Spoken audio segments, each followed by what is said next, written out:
बिहार स्वाभिमान आंदोलन के इस फेसबुक पेज लाइव के माध्यम से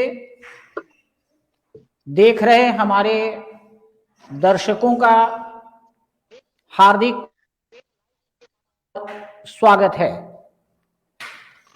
बिहार स्वाभिमान आंदोलन एक आंदोलन है समृद्ध बिहार के निर्माण का। बिहार स्वाभिमान आंदोलन है बिहार के स्वाभिमान को जागृत करने का। बिहार स्वाभिमान आंदोलन एक अभियान है सशक्त और समृद्ध बिहार के निर्माण का। बिहार आंदोलन एक अभियान है शोषण विहीन समरस समाज के निर्माण का। बिहार स्वाभिमान आंदोलन है बिहार के जन जन के स्वाभिमान जागरण का। बिहार स्वाभिमान आंदोलन भ्रष्टाचार का आंदोलन है। बिहार स्वाभिमान आंदोलन बिहार के जातिवाद से मुक्त बिहार और शोषण युक्त समाज के निर्माण का अभियान है। और इस अभियान में हम सभी लोग कहीं ना कहीं शामिल हैं। ऐसे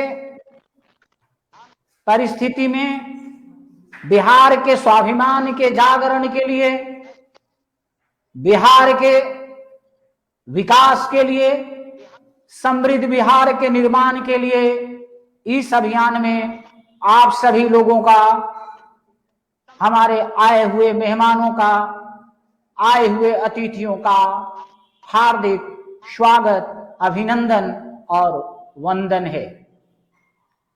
आज के इस कार्यक्रम का विषय वंशवादी, अपराधी और धनपतियों के चंगुल में फंसी बिहार की राजनीति विषय पर आज का यह कार्यक्रम आयोजित है। इस परिचर्चा में भाग लेने वाले हमारे जो माननीय अतिथि हैं वे हैं प्रोफेसर ताराचंद प्रसाद जी, जो बिहार के पश्चिमी चंपारण जिले से संबंधित हैं और एक कॉलेज में आप प्राध्यापक। दूसरे हमारे अतिथि हैं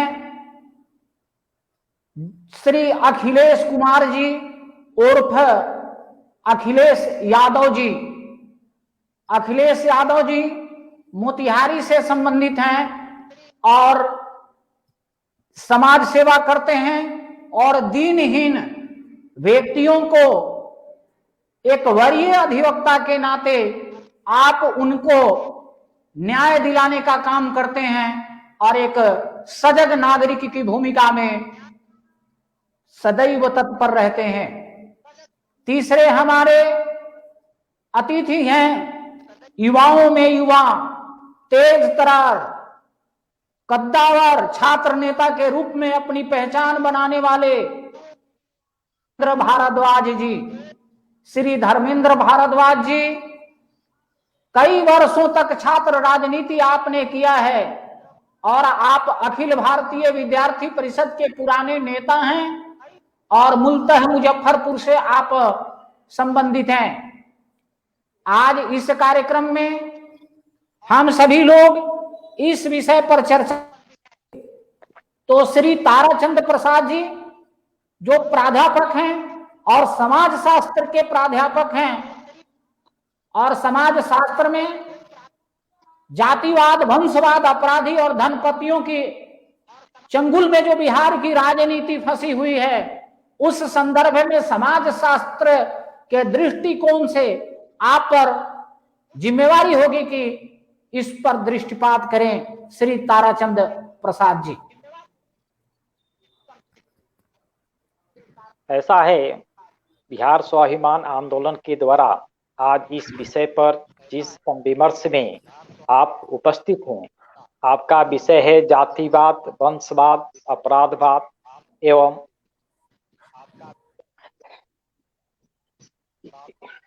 इस विषय पर आपका जो जातिवाद का विषय है, इसके लिए मैं इतना बताना चाहूंगा कि जातिवाद एक जाति शब्द से उत्पत्ति हुई, लेकिन जातिवाद को समझने के पहले हम सब लोगों को जाति व्यवस्था के बारे में समझना पड़ेगा, तब जाकर के जातिवादी व्यवस्था से बारे में हम समझकर किसी निश्चित विषय पर अपना निष्कर्ष निकाल सकते हैं।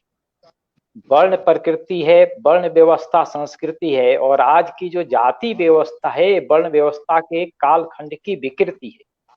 ये स्वाभाविक है, इस विकृति में प्रत्येक व्यक्ति किसी न किसी जाति में जन्म लेता है, और जिस जाति में जन्म लेता है उसी के संस्कारों से परिचित भी होता है। लेकिन जाति में जन्म लेना और जातिवादी होना दोनों अलग अलग शब्द हैं।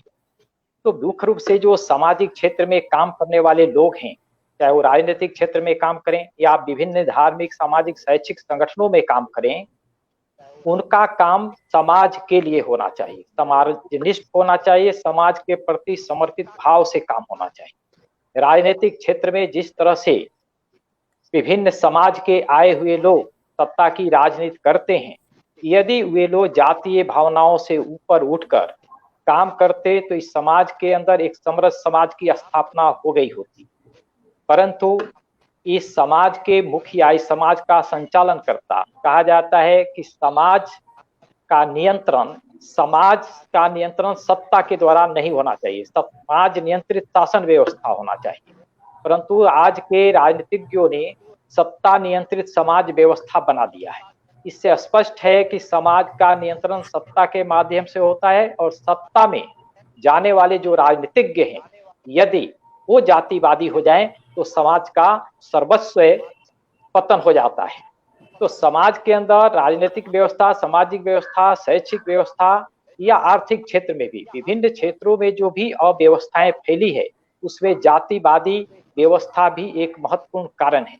और आज इस बिहार के मुख्य रूप से जब से बिहार बना और बिहार का नेतृत्व जिन लोगों के हाथों में गया, आज तक बिहार के नेतृत्व संभालने वाले इस प्रदेश के राजनेताओं ने कभी बिहार के विकास का सपना नहीं देखा।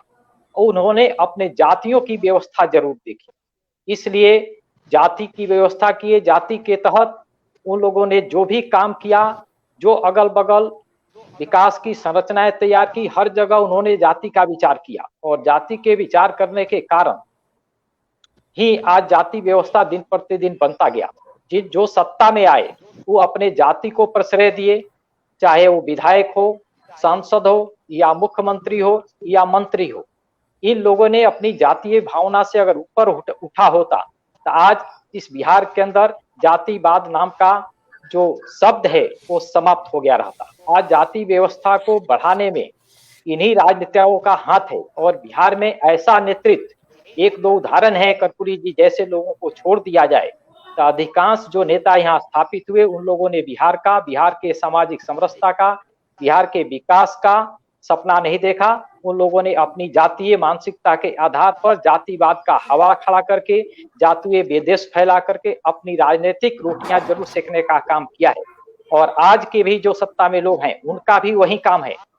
कुछ ऐसे लोग भी थे जो अपने समाज जीवन में, छात्र जीवन में जातीय व्यवस्था के खिलाफ बोलते रहे, लेकिन सत्ता में जब आए तो भी उसी बीमारी से ग्रसित हो गए।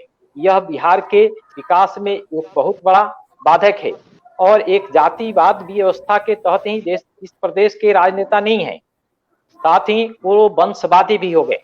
कहा जाता है कि कांग्रेस में शासन में लोग वंशवाद का विरोध करते थे। जो राजनीतिक दल आज शासन में है वो कांग्रेसियों के वंशवादी व्यवस्था के खिलाफ आंदोलन चलाए, उनके खिलाफ बोलते रहे, लेकिन जब सत्ता में आए तो 40-45 वर्षों के शासन में जिन कांग्रेसियों ने जातिवादी, अपराधी, व्यभिचारी, भ्रष्टाचारी जैसे अवगुणों को आत्मसात किया, आने वाले लोगों ने कुछ ही वर्षों में इन सारे अवगुणों को साथ कर जातिवादी व्यवस्था के साथ साथ वंशवादी व्यवस्था को भी स्थापित करने का इन लोगों ने काम किया है। इतना ही तक सीमित नहीं है, जातिवादी व्यवस्था के साथ साथ आपराधिक और व्यवस्था को भी इन लोगों ने भी समाहित किया है। आज इस बिहार के अंदर लगभग 40 लोकसभा क्षेत्र है और 243 विधानसभा का क्षेत्र है। 40 लोकसभा के सदस्यों में आज के देश संदर्भ में 28 आपराधिक प्रवृत्ति के सदस्य सदन का शोभा बढ़ा रहे हैं। 243 विधानसभा के सदस्यों की संख्या में 142 आपराधिक प्रवृत्ति के सदस्य सदन में गए हैं। ये इनमें 70 ऐसे सदस्य हैं जिनके ऊपर चार्जशीट भी दाखिल है। आखिर ये किसके कारण गए? देश की आम जनता उनको चुनने के लिए बाध्य क्यों हुई? इसका एकमात्र कारण है कि इस देश प्रदेश के अंदर किसी न किसी तरह से समीकरण, राजनीतिक दलों के समीकरण की राजनीति चलती है और उस समीकरण के प्रभाव में आकर जनता मतदान करती है। और राजनेताओं ने अगर इन अपराधियों को प्रत्याशी नहीं बनाया होता तो आज बिहार अपराधियों के शिकंजों में नहीं होता। अपराधी के शिकंजे में ही बिहार के लोग नहीं हैं। इसके साथ साथ पूंजीवाद का भी प्रभाव है। इस प्रदेश के नेताओं ने अपने विकास के लिए प्रदेश की जनता का विचार नहीं किया। जल्दी से शॉर्टकट फार्मूला के आधार पर हम सत्ता में आए, इसलिए आपराधिक प्रवृत्ति के प्रत्याशियों को प्रश्रय देने के साथ साथ धन पुत्रों को भी इन लोगों ने परिश्रय दिया है।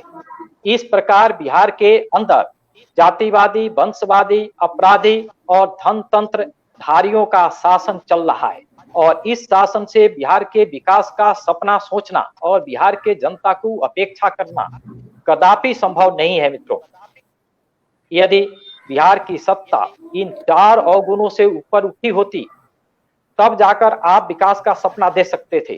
जो व्यक्ति सूतते, जागते, उठते, बैठते और राजनीतिक कार्य करते वक्त भी जाति का, अपराधी का, बेविचारी का, अपराधियों का, पूंजीपतियों के बीच बैठता हो, उन्हीं के साथ बिहार के विकास का सपना देखता हो, तो ये संभव नहीं है। एक तरफ आप अपराध प्रवृत्ति के राजनेताओं को संरक्षण भी देंगे, पूंजीपतियों के का भी संरक्षण देंगे और गरीब जनता की भलाई भी करेंगे, ये दोनों साथ साथ नहीं चलता है। बहुत जो ऐसे कार्यक्रम है उस कार्यक्रम को आप उदाहरण मान के देख लीजिए। एक छोटा सा उदाहरण हम लोग देखते हैं कि यदि 4 व्यक्ति विभिन्न जाति का एक साथ जमा हो और 4 व्यक्ति मुस्लिम जमा हो, वहां पर 8 जब सामूहिक रूप से बैठते हैं तो देश की, राष्ट्र की बात होती है। वो जब 4 ग्रुप अलग अलग हो जाते हैं तो हिंदू हिंदू की बात करता है, मुस्लिम मुस्लिम की बात करता है। और 4 हिंदू आपस में जब अलग होते हैं तो अपने जात की बात करते हैं। ये बात करना उनके जन्म के गुण के कारण है, लेकिन जब हम सामाजिक और राजनीतिक क्षेत्रों में काम करते हैं तो हमारे अंदर वो अवगुण नहीं होना चाहिए। और राजनीतिक क्षेत्र के लोगों में यह अवगुण सर्वव्यापी है, सर्वव्याप्त है। आम जनता जितना जातिवादी नहीं है, जितना वंशवादी नहीं है, जितना अपराधी नहीं है, जितना पूंजीपतियों का पोषक नहीं है, उतना इस देश के, इस प्रदेश के राजनेता हैं। आम जनता स्वयं भोली भाली होती है और सत्ता का महत्व इसलिए है कि वो जनता के विकास की बात करे, जनता के विकास का अवसर दे, शैक्षिक, सामाजिक, आर्थिक विभिन्न क्षेत्रों में उसकी उन्नति का मार्ग प्रशस्त करे। इसलिए सत्ता की आवश्यकता है और उस सत्ता के लिए देश की जनता उनका सम्मान करती है, उनको सत्ता की राजनीति में मत देकर भेजती है। लेकिन जाने के बाद ये लोग जाते हैं तो आखिर ऐसा क्यों हो जाते हैं? इसके लिए कई कारण हैं, परंतु एक कारण है, अंग्रेजी में हम लोग फर्स्ट पढ़ते हैं, फर्स्ट पर्सन सिंगुलर नंबर आई, शुरुआत स्वयं से होना चाहिए।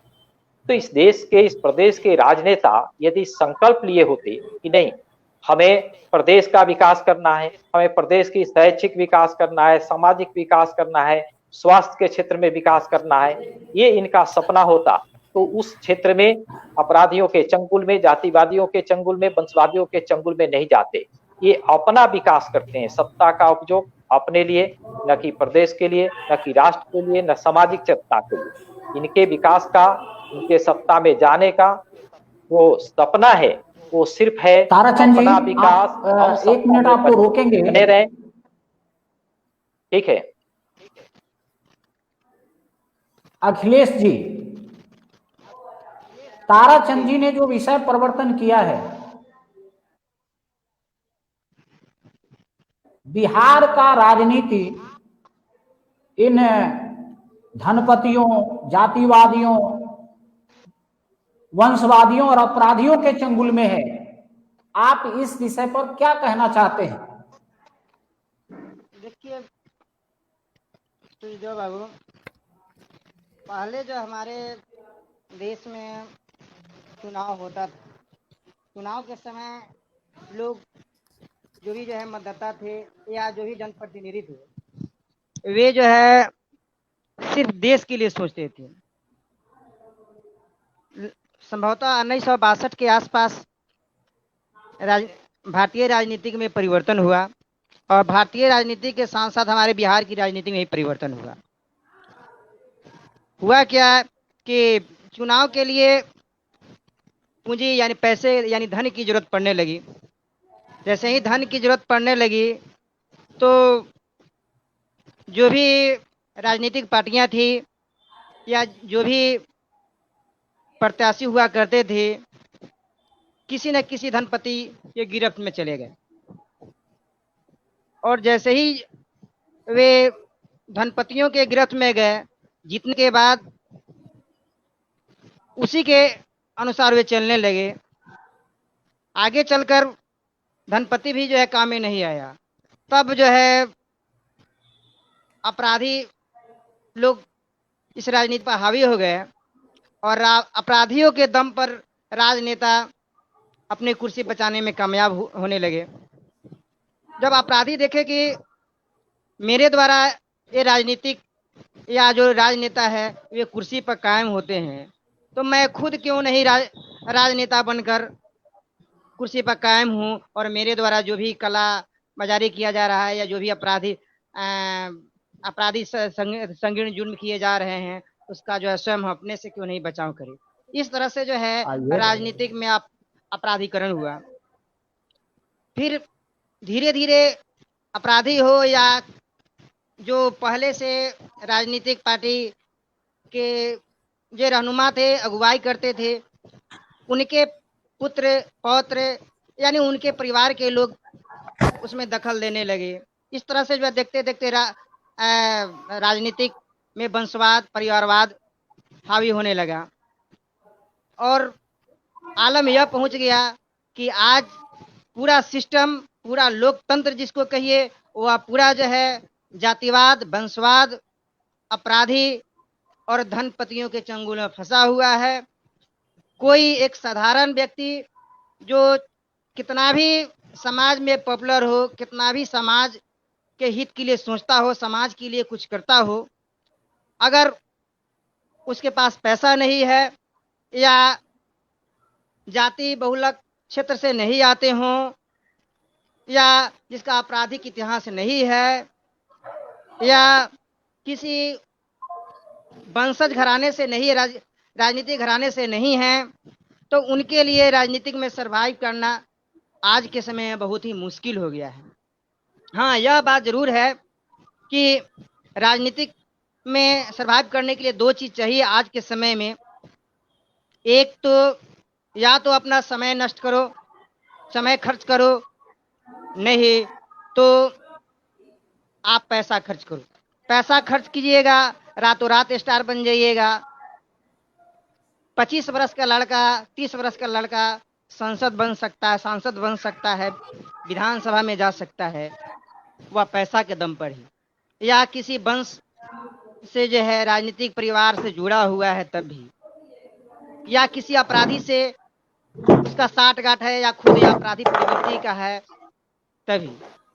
तो इस संदर्भ में मेरा यही कहना है कि आज के राजनीतिक पृष्ठभूमि में इन चारों का बहुत ज़्यादा योगदान है और यह सारा योगदान तब तक है जब तक नौजवान, बिहार का नौजवान, भारत का नौजवान इसको यह समझकर छोड़ देता है कि चलिए भाई इससे हमको क्या लेना देना है। यह जो है सूर्यदेव बाबू का या धर्मेंद्र बाबू का जो है जिम्मा है, वे लोग करें, हम लोग तो चलिए अच्छा नौकरी करें, अच्छा बिजनेस करें। अगर भारत का हर जो है नौजवान यह सोच ले कि नहीं भारत की राजनीति में हमको हिस्सा लेना है, हमको पीएम बनना है, हमको मिनिस्टर बनना है और समाज की जो गंदगी है उसको साफ करना है, बिहार के स्वाभिमान को पूरे विश्व के पटल पर लाना है, तो संभवतः इस वंशवाद भी खत्म होगा, जातिवाद भी खत्म होगा और धनपतियों का, अपराधियों का भी बोलबाला खत्म होगा। ऑनलाइन सूर्यदेव बाबू जी। लेकिन अखिलेश जी, ये जो जातिवादी, वंशवादी, अपराधी, पूंजीवादी ये व्यवस्था जो खड़ा किया गया है, इस व्यवस्था में जनता कहीं नहीं है। इस देश के, इस प्रदेश के राजनेताओं द्वारा निर्मित व्यवस्था है। इन लोगों ने ही प्रदेश को अपराधियों के चंगुल में, पूंजीपतियों के चंगुल में, वंशवादियों के चंगुल में, जातिवादियों के चंगुल में ढकेलने का काम किया है। जनता इसमें कहीं नहीं। जनता की सहभागिता तब कही जाती। यह जो सारा दोष जनता का है।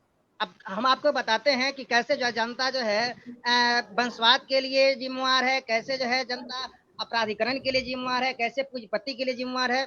जैसे हम आपको एक छोटा सा उदाहरण हम बताते हैं, अगर कोई अपराधी, बड़ा अपराधी किसी जो है विधानसभा क्षेत्र से खड़ा है, एक मिनट हाँ। अगर किसी जो है विधानसभा क्षेत्र से कोई अपराधी अगर खड़ा है और वहां से एक सज्जन हमारे ताराचंद बाबू जो है प्रोफेसर खड़ा है, तो वहां के जनता में यह रहता है कि नहीं इस अपराधी का मुकाबला ताराचंद बाबू से नहीं हो सकता है, इस अपराधी का मुकाबला फलना जो है अपराधी से ही हो सकता है, इसके मुकाबले जो है फलना अपराधी होगा तभी जो है फलना सीट निकल सकता है ना। और जो है आप अखिलेश जी धनपतियों में बताते हैं, एक मिनट में एक सेकंड अखिलेश जी, एक सेकंड फिर आप बताएंगे जिसको एक चीज अपराधी पर आए तो हमने आपको थोड़ा सा हम बता रहे हैं, आप सुने जाते हैं इसको। देखिए, दो राजनेता इस प्रदेश, देश के अंदर एक और इस प्रदेश के अंदर, दो घटनाएं आपको याद होगा। जब लालू जी पहली बार सत्ता में आए थे तो लालू जी की जो लोकप्रियता थी, उनके नाम पर कुत्ता भी विधानसभा का सदस्य बनता था। और उस समय यदि अपराधी सत्ता में गया तो जनता ने लालू जी के इमेज पर, उनके कार्यशैली पर प्रारंभिक कालखंड में विश्वास किया और उस विश्वास के आधार पर जनता ने उनको अपार जन समर्थन दिया और सत्ता में गए, सत्ता का संचालन भी किए। लेकिन जब जनता उनको मत दी, उनके नाम पर मतदान किया और एक ड्राइवर को भी खड़ा करा करके विधानसभा भेज सकते थे, तो वहां अपराधी को प्रत्याशी बनाने का क्या औचित्य था। वही उदाहरण अभी लोकसभा क्षेत्र में जाइए, 2014 का चुनाव हुआ, 2019 का चुनाव हुआ। देश की जनता को, यहां तक कि बीजेपी को भी विश्वास नहीं था कि हम अपार जन समर्थन के साथ सत्ता में आएंगे। लेकिन मोदी जी पर देश की जनता ने विश्वास की। संपूर्ण जाति के, सभी जाति के लोगों ने जातिवाद से ऊपर उठ करके उनके नाम पर मतदान किया, उन पर विश्वास किया और उनके दल के लोग जीत के गए, 14 में गए। मान लिया मैंने कि मोदी जी अकेले थे, प्रधानमंत्री के प्रत्याशी थे, देश भर में दौड़ा करने का, प्रत्याशियों के कैरेक्टर की तलाश करने का समय उनके पास नहीं था। लेकिन 5 साल सत्ता में रहने के बाद 2019 में जब चुनाव हुआ तो 5 साल में उनके दल में कौन अपराधी है, कौन बलात्कारी है, कौन बेविचारी है, कौन वंशवादी है।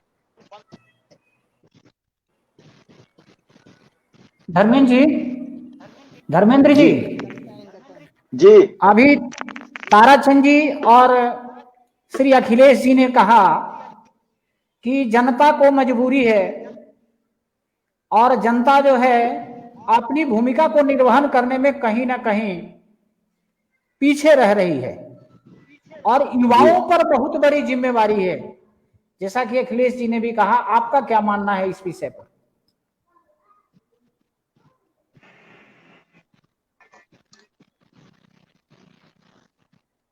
बिहार, मूलतः हम बिहार पर चर्चा कर रहे हैं, तो बिहार में जो आंकड़ा है वह आंकड़ा जो है राष्ट्रीय अपराध आंकड़ा से ज्यादा है बिहार का आंकड़ा, जबकि बिहार का औसत अपराध आंकड़ा 2.5 है, जबकि राष्ट्रीय दर 2.2 है। दूसरा विषय कि बिहार में सब कुछ के लिए राजनेता जिम्मेवार हैं या सब कुछ के लिए जनता है, तो मुझे लगता है कि ये दोनों जिम्मेवार हैं। अगर सत्ता के संरक्षण में कोई अपराधी फलता फूलता है तो जब तक वह विधायक है, सांसद है, तब तक फूल सकता है, लेकिन जैसे वह चुनाव के मैदान में आएगा तो काम जनता के हाथ में आ जाती है। जनता, लोकतंत्र की मूल अवधारणा है कि जनता सर्वोपरि है, लेकिन वहां मूलतः बिहार की राजनीति में जो मेरा अनुभव है कि एक सेकंड धर्मेंद्र जी, जनता सर्वोपरि है, लेकिन देश की आजादी के 70 वर्षों तक इस देश के नेताओं ने इस आम जनता को शिक्षा का दर्शन होने दिया।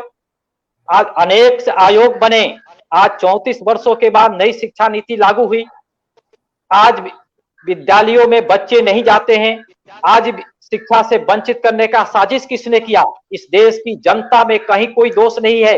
इस देश के नेताओं ने आजादी के बाद से ही एक सुनियोजित साजिश के तहत इस देश के जनता को राजनैतिक दृष्टि से, सामाजिक दृष्टि से सोचने के लिए, एक राष्ट्र का एक कुशल नागरिक बने, इसका अवसर ही नहीं दिया। जब आप अपने बच्चों को विद्यालय नहीं भेजेंगे तो उसे पठन पाठन की कैसे उम्मीद करते हैं?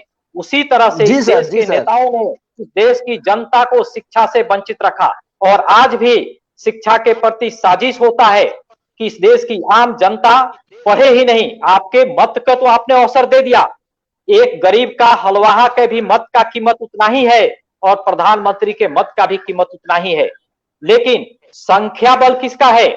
संख्या बल उसका है जो अशिक्षित है। 70 से 75% आबादी गांव में रहती है। गांव की शैक्षिक व्यवस्था आपने भूला है क्या? आप नहीं देखे हैं क्या? कौन सी शिक्षा व्यवस्था है? आज की जनता शिक्षित होती तब तो वो सही आकलन करती। आज भी वातावरण है, एक पंचायती गांव है, एक पंचायती आप गांव में रख दीजिए, एक पंचायती आप गांव में रख दीजिए, हर गांव में 2000, 4000, 5000 के ठेकेदार पैदा हो गए हैं। इसलिए इसको किसने पैदा किया? आज जो विभिन्न कार्यालयों के अंदर जो भ्रष्टाचार है, आप बताइए, अभी अंचलाधिकारी का ट्रांसफर हुआ था, रोक दिया गया, क्यों? पता कीजिए, कुछ विधायकों की अनुशंसा नहीं थी। तो जब विधायकों की अनुशंसा से बीडीओ सीओ होती है, वो भ्रष्टाचार है, तो दोषी कौन है? वो बीडीओ, कि उसको स्थापित कराने वाला व्यक्ति। इसलिए जनता पर उंगली मत उठाइए मित्रश्री। इस देश की जनता भोली भाली है, अशिक्षित है, इसलिए सवाल उस पर नहीं। इस देश के नेताओं ने शिक्षा से वंचित करके भोली भाली जनता को वोट देने के लायक सिर्फ बना के रखा है। आज इधर के वर्षों में जब से ईवीएम मशीन आया है, उसके एक चुनाव पूर्व चले जाइए, उसके पहले जनता मतदान करती थी क्या? गांव के ठेकेदार होते थे जो मत डालते थे। ये कौन सी व्यवस्था लोगों ने खड़ा किया है? इसलिए जनता पर हम दोष तब देते जब जनता के लिए हमने समुचित व्यवस्था किया होता। आज भी किसी भी गांव में चले जाइए, आज अभी कुछ ही दिन पहले आपको सोशल मीडिया में आया था कि एक दलित परिवार का एक व्यक्ति मरा था, स्मशान घाट में दाह संस्कार नहीं करने दिया गया। कहीं ना कहीं इसमें राजनीति है कि नहीं? तो ये समाज को आप कौन सी शिक्षा दिए हैं जिसके आधार पर आप बच्चा को बच्चा से 1 2 3 पढ़ाएंगे नहीं और उससे कहेंगे कि 1 2 3 सुनाओ? कहां से सुनाएगा? सर बच्चा है, आप उसको पढ़ाएंगे नहीं और उससे क्वेश्चन पूछेंगे, कैसे आएगा? हाँ धर्मेंद्र जी का भी पक्ष सुनने का प्रयास किया जाए। धर्मेंद्र जी, आप अपनी पक्ष को रखिए, और जो इन्होंने विषय उठाया है संगीत, मैं उन सभी विषयों को, हाँ, मैं उन सभी विषयों पर अपना विचार रखूंगा। आज भी बिहार की जो शिक्षा दर है, साक्षरता दर है, 63.2 या 3 है। निश्चित रूप से बिहार में शिक्षा का अभाव है, लेकिन अब राजनेता का अपराधीकरण और धनपतियों का राजनीति में जाना, ये विषय जो है, तो राजनेता का अपराधीकरण कैसे? राजनेता का अपराध, जी धर्मेंद्र जी, आपको यहां मैं रोकना चाहूंगा। आपको ध्यान में होगा, ताराचंद जी ने बहुत बड़ा विषय उठाया है जी जी जी कि कांग्रेस पहले वंशवाद का पोषण किया, बाद में जाकर के राजद ने किया, अभी जो जी। है भारतीय जनता पार्टी और जदयू के लोग भी कर रहे हैं। जी तो एक तो वंशवाद का पोषक है। आपको ध्यान में होगा कि जब 1995-90 में लालू प्रसाद यादव की सरकार बनती है और 95 में जब उनका सत्ता जाने लगता है, तो उस समय दो नारे बहुत आए थे, अपराधियों का राजनीतिकरण और राजनीति का अपराधीकरण पर रोक लगना चाहिए। और उस समय एक कमेटी, शायद मैं भूल रहा हूं, शायद बोहरा कमेटी, एनएन बोहरा जी जी बोहरा कमेटी, बोहरा कमेटी आई थी और उन्होंने भी कहा था कि अपराधियों के राजनीतिकरण और राजनीति के अपराधीकरण पर रोक लगना चाहिए। क्या हुआ? कल तक जिसने आवाज दिया, जिसने रोकने का साहस जिसको करना चाहिए था, जिसने इसको विरोध किया, आज भी बिहार उसी स्थान पर खड़ा है। क्या होगा आम आवाम का? क्या बनेगी मेरी भूमिका? क्या होगा बिहार स्वाभिमान का? इस विषय पर आज चर्चा आगे बढ़ाने की जरूरत है कि अपराधियों के राजनीतिकरण से बिहार का क्या होगा? एक संस्था है जो गैर संस्था है, उसका रिपोर्ट मेरे हाथ में है। इस रिपोर्ट में स्पष्ट बताया गया है कि आज का सत्तासीन पार्टी भारतीय जनता पार्टी, जो जिसके अनुसार महिला का पर जो अत्याचार है, महिलाओं का जो शोषण है, महिलाओं के प्रति जो उनका रवैया है, उसमें वो अग्रणी है। उसके बाद आती है शिवसेना, उसके बाद तृणमूल कांग्रेस। तो निश्चित रूप से आज सत्तासीन जो राजनीतिक पार्टियां है वह अत्याचार कर रही है महिलाओं के अपराध के मामले में, और इसमें उस पार्टी के शीर्षस्थ नेता की एकदम महती भूमिका है। आज जब हम किसी चुनाव की बात करते हैं तो सबसे पहले जातीय आंकड़ा देखते हैं कि किस विधानसभा में कितनी संख्या में कौन सी जाति है, उसका परसेंटेज क्या है। उस हिसाब से हम वहां के उसी जाति के लोगों एक मिनट धर्मेंद्र जी, ये जाति आंकड़ा दिखाना एक बहकावा है, बुलावा है। जाति आंकड़ा पर भी अगर राजनीति हुई जाती तो कहते कि जातीय रूप से सामाजिक समरसता है, वो नहीं होता है। वो उन लोगों को प्रत्याशी बनाया जाता है जिनको विभिन्न जातियों का वोट कैच करने की क्षमता है, मसल पावर है। उस आधार पर मैं उस नहीं गुरुदेव, मैं उन विषयों पर भी गुरुदेव ताराचंद बाबू, मैं उन विषयों पर भी आऊंगा।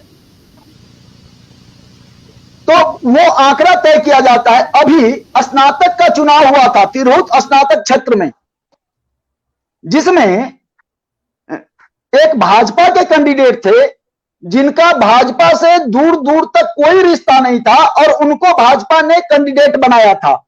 नाम ध्यान होगा देवेश चंद्र ठाकुर, जो महाराष्ट्र में पत्थर के व्यवसायी हैं। तो यहां शुरू हो जाती है राजनीति में धन कुबेरों का आना, क्योंकि किसी भी राजनीतिक दल इसमें जनता कहां दोषी है, जरा इसको स्पष्ट कर दिया जाए। नहीं गुरुदेव मेरी बात पूरी होने चलिए मेरी बात पूरी होने दीजिए। एक बार धर्मेंद्र जी की बात पूरी होने दीजिए, उसके बाद आप अपने पक्ष को रखेंगे तो मुझे लगता है कि बातचीत का सार्थक फल निकलेगा। हाँ। जी, तो देवेश बाबू जीत के विधानसभा भी जाते हैं। वहीं एक कार्यकर्ता जो रहता है, जो भारतीय जनता पार्टी और विभिन्न अनुसांगिक संगठनों से रहता है, वह नहीं जीतता है। तो आज सभी राजनीतिक दलों का एक ही मैटर है कि किसी तरह हमको सीट निकालने वाला कैंडिडेट चाहिए, चाहे वह अपराधी हो या धनपति हो या जातीय समीकरण के अनुकूल वो बैठता हो। तो सभी चीज हम राजनीतिक पार्टियों पर थोप दें और उनके भरोसे हम कहें कि नहीं राजनीति और ये लोकतंत्र में जो राजनीति वो हमारे समाज का निर्माण करेगा, तो यह संभव नहीं है। समाज का निर्माण एक शून्य इकाई से शुरू होकर के शीर्षस्थ होगा। जहां तक आपने कहा कि सत्ता के द्वारा, राजनीतिक दलों के द्वारा बिहार को बर्बाद कर दिया गया, निश्चित रूप से बिहार को बर्बाद किया राजनीतिक दल के लोगों ने, लेकिन उसमें बिहार की जनता की भी भूमिका है, क्योंकि जब भी कोई चुनाव आता है तो उस समय मैं समाज का नहीं सोचता हूं, ये सभी की स्थिति है सर। उस समय मैं अपने जात की सोचता हूं कि मेरे जाति का कैंडिडेट कौन है। उस समय समरस समाज की कल्पना हम नहीं करते। लालू जी, आपने लालू जी की चर्चा की थी। लालू जी का वोट बैंक क्या था? लालू जी का जो वोट बैंक था एक जाति विशेष, और उस हिसाब से उनका चला। उस दल में बहुत सारे विद्वान हैं, मैं नाम गिनाऊंगा, रघुवंश बाबू वैशाली के सांसद भी रहे हैं। लेकिन जब एक अशिक्षित गृहिणी को बिहार की सत्ता का बागडोर दिया जाता है तो रघुवंश बाबू जैसे लोग, शिक्षित प्रोफेसर लोग चरण वंदना करते हैं। दूसरा विषय, आज जो बिहार में हो रहा है, चाहे वह हमारे नीतीश कुमार जी हों, सुशील मोदी जी हों, सत्ता में एक बार चले गए तो फिर सत्ता हमारी। बिहार में अगर मुख्यमंत्री बन गए तो बिहार हमारा। उस दल के लोग, क्योंकि उनके दल में या किसी दल में भी जाने वाले लोग समाज के ही होते हैं, तो समाज के लोग विरोध नहीं करते हैं, अब वहां अपना निजी स्वार्थ देखते हैं। तो परिवर्तन की जब हम बात करते हैं, बिहार के स्वाभिमान की बात करते हैं, तो अपने शून्य इकाई से, अपने से शुरू करना होगा, जो बात सर आपने भी उठाया है। जब भी चुनाव होता है, और ये बिहार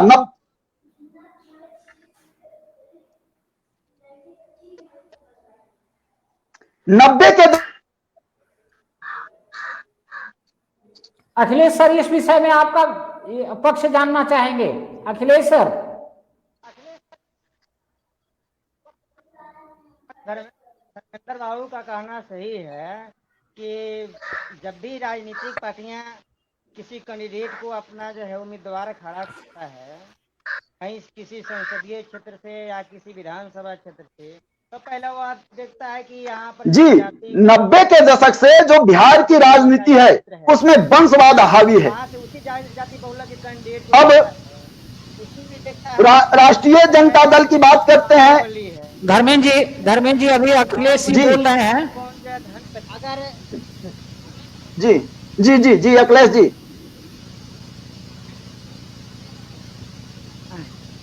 हाँ, बोला जाए। अगर सब या फिट बैठता है तब वह जो है उस कैंडिडेट को वहां से चयनित किया जाता है। या मैंने जी निश्चित रूप से धर्मेंद्र बाबू या अखिलेश बाबू या ताराचंद्र बाबू कितने योग्य हैं, प्रोफेसर हैं कि समाज सेवी हैं कि वकील हैं, ईमानदार है ना, सभी जो है दरकिनार करके वैसे लोगों को जो है वह चयनित करता है। और एक बार जैसे हम अभी की बात कर रहे हैं, नीतीश बाबू का ही बात कर रहे हैं। नीतीश बाबू इससे पहले जो है जब बीजेपी से गठबंधन तोड़े थे, उस समय उनको लगा था कि जो है हम अपनी नैतिक जिम्मेवारी लेकर हम इस्तीफा दिए और जो है मांझी जी को बिहार का मुख्यमंत्री का जो है बागडोर जो है सौंपे। हमारे समझ से मांझी जी बहुत अच्छा काम कर रहे थे, लेकिन उनको लगा कि मांझी जी बहुत अच्छा काम करते जाएंगे तो मेरा जो है रास्ता साफ हो जाएगा, आगे हम मुख्यमंत्री नहीं बने रहेंगे। तो इस परिवेश में जो है उनके चाटुकार या जो उनकी मंशा जो है जो भी हो, उन्होंने जो है आनंद फानन में अखिलेश जी बिहार की गद्दी से मांझी जी को हटाते हैं। तो इसमें हम कहना चाहेंगे, चिंता को दर्शाता है। आने दिया जाए अखिलेश जी का विषय, आने दिया जाए, अखिलेश जी का आने दिया जाए। जी जी जी, आपका आवाज कम आ रहा है थोड़ा सा, अखिलेश जी का आवाज कम आ रहा है। अगर हमारे जो है मुख्यमंत्री महोदय को अगर लगता, हाँ, मुख्यमंत्री महोदय को लगता कि नहीं सामाजिक समरसता में हमारे मांझी जी अच्छा कर रहे हैं, इनको अच्छा करने दिया जाए, बिहार की स्वाभिमान की रक्षा कर रहे हैं, जाति समरसता ला रहे हैं, कमीशन खोरी को खत्म कर रहे हैं, तो यह कमीशन खोर लोगों को, वंशवाद की राजनीति करने वालों को अच्छा नहीं लगा और मांझी जी की सत्ता को उखाड़ फेंका। अब तुरंत अखिलेश जी माथे पर जैसे मेरे यहाँ संभावित डेट है। हाँ, नहीं, अखिलेश साहब संभावित कंटिन्यू डेट करिए। विधानसभा के चुनाव हमारे मार्च पे। अब सभी जो है राजनीतिक पार्टियां इस सभी राजनीतिक पार्टियां इस महामारी में, इस कोरोना जैसे महामारी से बड़ा या तो वंशवाद वाला महामारी है या भ्रष्टाचार धनपतियों का ये महामारी है। वे लोग नहीं चाहते हैं कि जो है हमारी आम जनता अमन चैन से रहे। वे लोग चाहते हैं कि भाई कोरोना से ग्रसित होकर चाहे किसी तरह से हमको चुनाव करके जो है 5 साल के लिए फिर हमको गद्दे पे बैठा दे, फिर अपना मनमानी करेंगे। ठीक, एक सेकंड अखिलेश बाबू, आपने कहा ना अभी मेरे कि अभी कोरोना जैसे महामारी से देश की जनता जूझ रही है। हाँ। एक सेकंड अखिलेश बाबू, आप ही के अनुसार ऐसे सर्वविदित है कोरोना जैसे महामारी से आप बोलेंगे।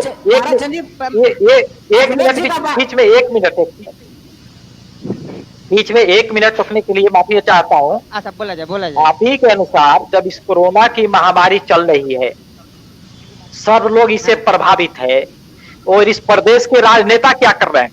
कोरोना महामारी रोकने के लिए कितने हॉस्पिटल को इन्होंने टंच किया। एक डिप्टी सीएम का बयान आया ना, ये लालू साल 15 साल में क्या किए। 15 साल से आप क्या किए ना बताओ। ये लोग चुनाव की तैयारी कर रहे हैं। इस प्रदेश की कोई जनता नहीं चाहती है कि अभी 1 साल तक चुनाव हो। अरे वही तो 1 साल तक चुनाव इस प्रदेश की जनता नहीं चाहती है, लेकिन वर्तमान सत्ताधारी जनता दल यूनाइटेड और बीजेपी के लोग इस प्रदेश के जनता पर चुनाव थोपना चाहते हैं ताकि कोर्ट फार्मूला में हम सत्ता में स्थापित हो जाएं। इसमें यदि चुनाव हुआ इनके मिली भगत से और निर्वाचन आयोग के मिली भगत से, तो इस देश की जनता को चुनाव में भाग लेना मजबूरी है। जितनी जनता वोट देगी उसी के आधार पर चुनाव भी होगा और सत्ता भी कायम होगी। फिर भी इस पर कहां जनता दोषी है? इसमें कहीं जनता दोषी है? इसलिए मित्र, एक बात को स्पष्ट करना पड़ेगा कि प्रदेश के अंदर या राजनीतिक द्वारा जो भी अव्यवस्थाएं फैली है, उस सारी अव्यवस्थाओं के जड़ में ये राजनीतिक सत्ता जो आप बने हुए सत्ता ने इनके द्वारा सुनियोजित साजिश का परिणाम है। जनता इसमें कहीं नहीं है।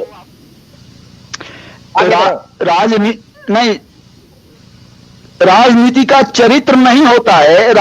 विशेषकर नीतीश कुमार नीतीश कहने दीजिए। अखिलेश जी 2 मिनट। अखिलेश जी 2 मिनट।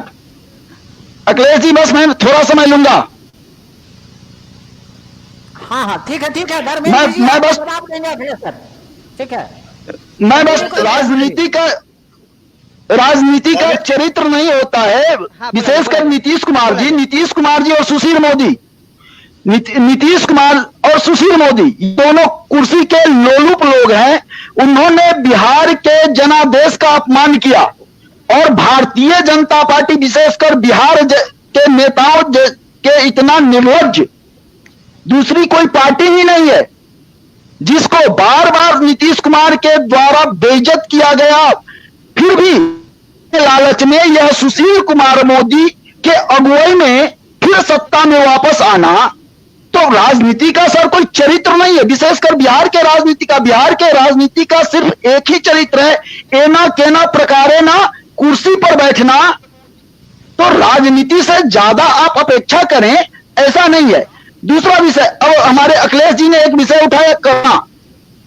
तो अखिलेश जी आप भी जानते हैं कि बिहार में जैसे नीतीश कुमार का कार्यकाल पूर्ण होगा, राष्ट्रपति शासन लागू हो जाएगा, और जैसे राष्ट्रपति शासन लागू होगा इनके अंदर से सारे नौकरशाह इनकी बात नहीं मानेंगे और सत्ता चली जाएगी। इसलिए नीतीश कुमार और सुशील मोदी दोनों मिलकर के बिहार के जनता के सर पर चुनाव करा करके कुर्सी हथियाना चाहते हैं, यह इनकी मंशा है। तय करना बिहार के। अखिलेश जी फटाफट इस विषय पर आप अपना विषय रखेंगे। इन्होंने बहुत अच्छा विषय उठाया है कि अगर चुनाव इसलिए भी कराना चाहते हैं ताकि नौकरशाह इनके आंखों से नहीं चले जाए। ना हमारे धर्मेंद्र जी माइक को नीचे कर दीजिए, आपका आवाज बहुत लाउडली आ रहा है, माइक को थोड़ा नीचे रखें। हाँ सर भाई, धर्मेंद्र कह रहे हैं कि जैसे ही जो है चुनाव जो है टलेगा, राष्ट्रपति शासन लागू होगा, और राष्ट्रपति शासन लागू होगा तो इनका जो है कोई भी कमान इनके अधिकारी पर तो रहेगा नहीं। सारा कमांड जो चुनाव आयोग का होगा, और जब चुनाव आयोग का जो है सारा कमांड होगा तो चुनाव जो है, जो विषय हम लोग रखे हैं, धन बाहुबल, अपराधी या वंशवाद, फलना ठिकाना जो भी है, उस पर तो जो है शिकंजा कस जाएगा और इनकी सत्ता चल जाएगी। और ये लोग सत्ता से रहने वाले, और कैसे सत्ता से रहने वाले लोग हैं, जिसका उदाहरण हमारे जो है पिछले चुनाव बात है, हम ही कहना चाह रहे हैं कि अखिलेश सर हमारे जो है ताराचंद बाबू कह रहे हैं कि सिर्फ राजनीति, एक मिनट में, सिर्फ राजनीति ही दोषी है। और आज का जो विषय है सिर्फ जातिवाद, वंशवादी, अपराधी, धनपतियों के चुंगल में फंसी बोला जाए बिहार की राजनीति। चुनाव पे हम लोग अगले किसी डिबेट में चर्चा कर लेंगे, अभी तत्काल इसी विषय को रखा जाए तो ज्यादा अच्छा। अपराधी उसी धर्मेंद्र जी जो बात उस समय रख रहे थे वो कंप्लीट करेंगे तो मुझे लगता है कि वो उसी लाइन पे बात को रख रहे थे जब वो डिस्कनेक्ट हो गए। उसी विषय पर हम लौट रहे हैं। तो एक बार धर्मेंद्र, अखिलेश जी एक सेकेंड, एक बात धर्मेंद्र जी को उस बात को खत्म कर लेने दीजिए, पूरा करने दीजिए। हम बता रहे हैं। सुरदेव जी आप देखिए जरा। अच्छा, बताने दिया। हाँ अखिलेश जी बोलिए। हाँ अखिलेश जी बोलिए। हाँ अब बताइए क्या कहना चाह रहे थे, वंशवाद, जातिवाद, अपराधी और धनपतियों के। बोला जाए। हाँ अब जैसे देखिए, वंशवाद अगर मान लेते हैं कि लालू परिवार से ही हम लोग लेते हैं, लालू परिवार का कोई जो है कैंडिडेट आता है जो योग्य नहीं है, पढ़ा लिखा नहीं है, समाज सेवी नहीं है, अगर जो है आपके जो है यादव बहुलक से ही हुआ आता है, अगर यादव सिर्फ हम यादव मतदाता पर हम सवाल उठाना चाहते हैं, यादव परिवार के लोग अगर चाहते हैं कि नहीं ये पढ़ा लिखा योग्य नहीं है, इसको मुख्यमंत्री या विधानसभा में नहीं पहुंचना चाहिए, अगर उसके खिलाफ कोई जो है गांव समाज का लड़का जो है योग्य है, समाज सेवी है, प्रोफेसर है, वकील है, इंजीनियर है, जो देश के लिए समाज के लिए कुछ कर सकता है, तो वैसे लोगों को भी हम चुन कर भेजें। लेकिन हम तो वैसा करते नहीं हैं। हम तो करते हैं कि लालू जी का लड़का है भाई, पैसा वाला है, ये दबंग है, अगर इसके पास जो है इससे छोटा मोटा अगर काम जो है लेने कोई जाएगा तो जो करेगा नहीं, उसके पास वैसे जाएंगे जो ये दुर्गुण है ना, 50 ये दुर्गुण है, कमीशन दे, ये दुर्गुण है। मुझे लगता है नहीं, मुझे लगता तो सुरदेव जी, हमारे जनता में भी मुझे लगता है कि इसके लिए बिहार की जो शिक्षा पद्धति है और साक्षरता का दर जो है, और लोगों के बीच में जो ये राजनेताओं के द्वारा जो एक जहर घोला गया है, वह जिम्मेवार है। आज आप किसी भी राजनेता को मंच से सुनिए तो उसके मुंह से एक ही शब्द निकलता है, दलितों, अल्पसंख्यकों, ये वो 50। वो कभी ये नहीं कहता है कि ये पूरा बिहार की जनता मेरा भाई बहन है, ऐसा नहीं कहता है। वो उन चीजों को रखता है जो सुनकर के एक जातीय भाव का बोध हो, और वही जातीय भाव उभार करके यहाँ के राजनेताओं के द्वारा वोट लिया जाता है। अब हमारे अखिलेश जी और सर दोनों लोगों ने एक चीज कहा कि राजनेता जिम्मेवार हैं, निश्चित रूप से जिम्मेवार हैं, लेकिन जनता भी कम जिम्मेवार नहीं है। थोड़ी तो समझनी चाहिए बिहार की जनता की। अगर लालू जी के परिवार से तेज प्रताप जी और तेजस्वी जी दोनों में जब योग्यता नहीं है, दोनों की क्या योग्यता है पूरा बिहार जानता है, लेकिन जब वो चुनाव में आएंगे तो जात के नाम पर उनकी वोटिंग होगी।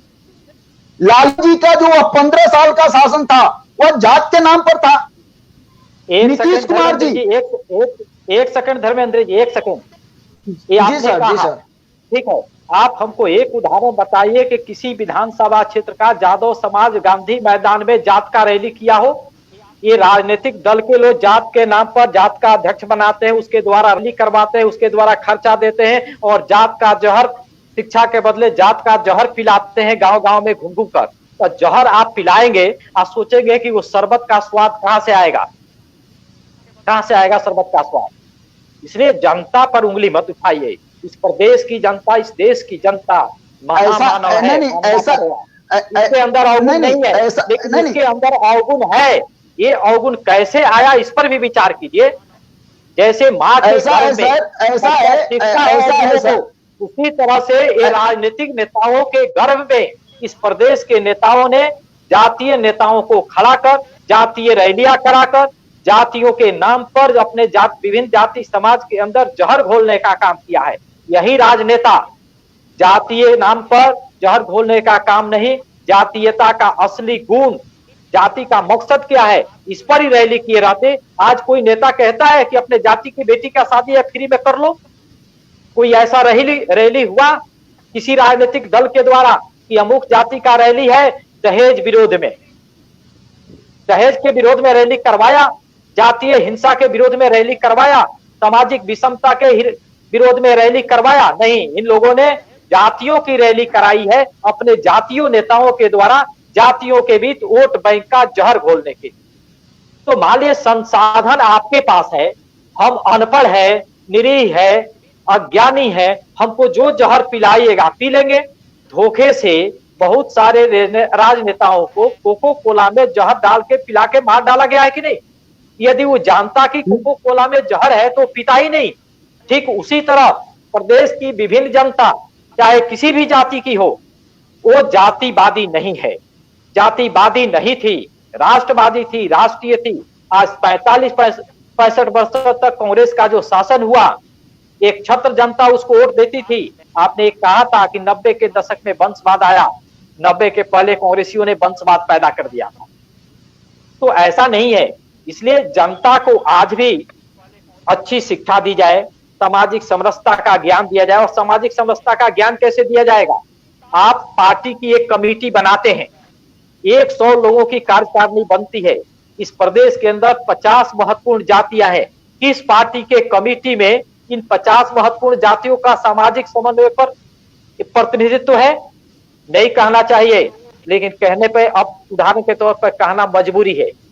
राम जन्मभूमि आंदोलन में इस हिंदू समाज के प्रत्येक जाति के लोगों ने संघर्ष किया।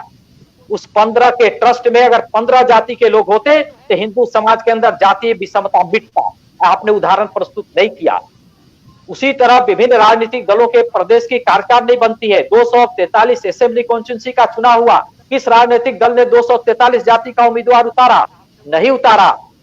ये सारा ढोंग, ये सारा करप्शन इस राजनेताओं के अंदर, और ये सत्ता में जाते हैं यही करने के लिए, सत्ता में बने रहने के लिए। जिस दिन ये जहर घोलना बंद कर देंगे, इसी बिहार की जनता, आज सत्ता लालू यादव ने जहर घोलने का काम किया, 15 साल उनकी सत्ता रही, जनता ने बदली की नहीं? तो भाई नीतीश जी उनके छोटे भाई थे, जो गुण वहां सीख के आए थे वो गुण तो छोड़ देना चाहिए था। कर्पूरी जी के शिष्य के, लोहिया जी के शिष्य के आधार पर चलना चाहिए था। ऐसा तो नहीं चल रहा है। हाँ सुखदेव जी। हाँ अखिलेश सर क्या? हाँ अखिलेश सर कुछ बोल रहे हैं, बोला जाए। देखिए सर, सबसे महत्वपूर्ण बात यह है कि राजनीति में वंशवाद, जातिवाद या अपराधी या यह राजनेताओं द्वारा सुनियोजित साजिश है। इस निष्कर्ष पर पहुंचना चाहिए। स्टार्ट हो गया। ताराचंद जी, जब से अखिलेश जी आप अपने माइक को आगे लाइए।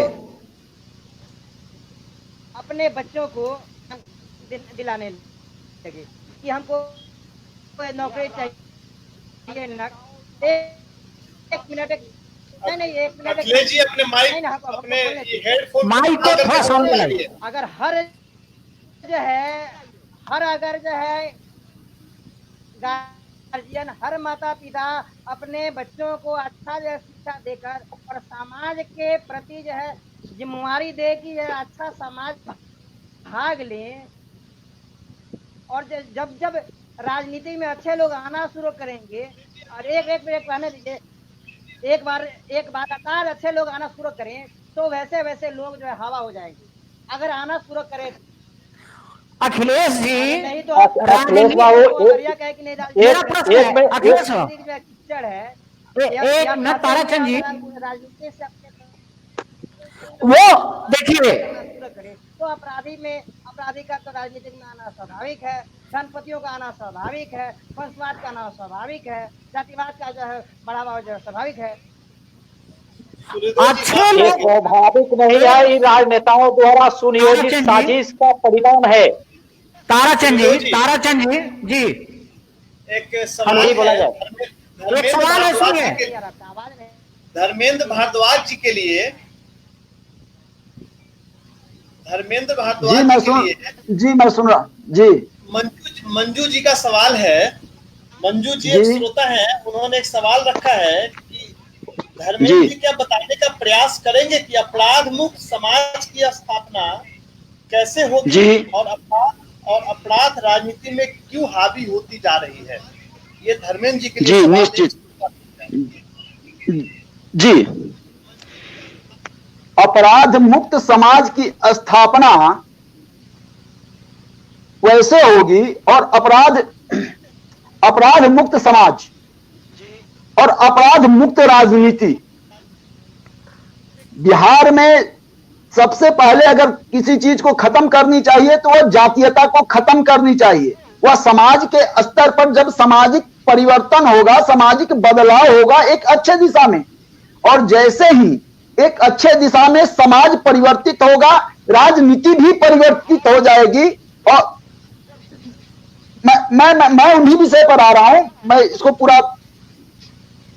तो जैसे एक सामाजिक परिवर्तन होगा और तो राजनीति परिवर्तन भी हो जाएगी। आप एक समय देखते होंगे कि सिर्फ एक संप्रदाय विशेष के वोट को लेने के लिए सभी नेता विभिन्न तरह के आडंबर को रचते थे, लेकिन एक युग ऐसा भी आया कि अब उसके वोट की आवश्यकता नहीं है और एक विशेष जो बहुसंख्यक वर्ग है उसके चिंता सभी राजनीतिक लोग करते हैं। तो समाज परिवर्तन से राजनीति का परिवर्तन होगा। दूसरा विषय अपराध मुक्त समाज का निर्माण कैसे होगा। तो अपराध मुक्त समाज के निर्माण के लिए आवश्यक है कि राजनीतिक इच्छा शक्ति बहुत आवश्यक है।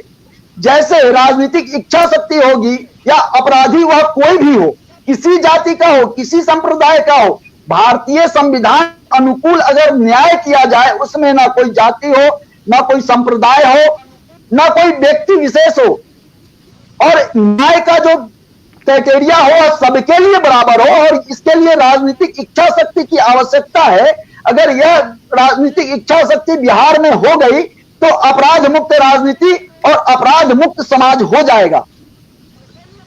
धर्मेंद्र जी समाज के अच्छे लोग भी राजनीति में भाग लेना चाहते हैं।